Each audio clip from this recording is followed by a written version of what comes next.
Éric Mayer et son épouse Edith sont originaires de Cologne. Ils ont un fils, Ralph. Dans les années 30, ils fuient l'Allemagne vers la Belgique. Ils s'établissent dans une maison située au Square Vergote à Bruxelles, où Éric a des affaires.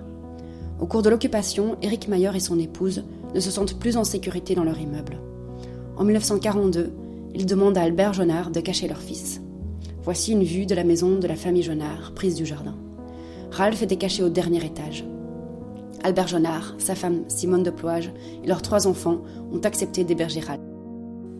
Leur fils Pierre, qui avait été un camarade de classe de Ralph au collège Saint-Michel, lui apportait des livres et des devoirs pour qu'il puisse continuer ses études. La nuit, Ralph sortait en douce pour rendre visite à ses parents. Mais un voisin qui collaborait avec les nazis a repéré les allées et venues et en a informé la Gestapo, qui, la nuit du 13 juillet 1943, fait une rafle chez les Jonard. Albert envoie son fils Pierre à l'étage pour prévenir Ralph et, conformément à leur plan d'urgence, Ralph grimpe sur les toits voisins avant de se précipiter dans un jardin et de s'échapper. La Gestapo arrête néanmoins Albert Jonard et l'envoie dans un camp où il décède en 1944 des suites de mauvais traitements. La nuit du 13 juillet 1943, la Gestapo fait également une rafle dans la maison où vivent les parents de Ralph et d'autres familles juives. Les parents de Ralph sont également arrêtés et déportés à Auschwitz, d'où ils ne reviendront pas. Pierre, le fils d'Albert Jonard, se rend chez Jacques Breuer, qui habite à proximité, et lui demande d'aider Ralph. Jacques Breuer accepte de cacher Ralph et il demande à son fils d'aller le chercher et de le mener à son bureau. Jacques Breuer est le conservateur du musée d'art royaux et d'histoire situé dans le parc du Cinquantenaire. La famille Breuer et la famille Jonard sont très liées. Il est donc trop dangereux de cacher Ralph au domicile des Breuer.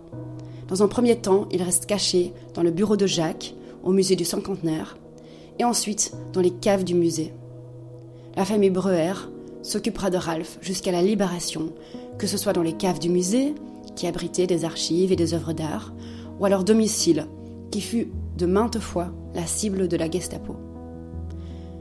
Après la guerre, Ralph se rendra chaque année au domicile des Jonard et des Breuer. Après le décès de Jacques et de Germaine Breuer, il rend régulièrement visite à leur fille, Colette Breuer. Une plaque commémorative a été inaugurée par le bourgmestre M. Olivier Minguin en l'honneur de Jacques et de Germaine Breuer. Colette Breuer, en compagnie de Bénédicte Jonard et d'Annick Breuer, était présente à cette inauguration. Les portraits de Ralph Mayer et de Jean Breuer figurent sur la fresque du grand escalier du collège Saint-Michel, où les 2 jeunes hommes ont étudié. Cette fresque comporte 100 personnalités qui ont marqué l'histoire du collège. Des pavés de la mémoire ont été posés devant le domicile des Mayer, à Cologne.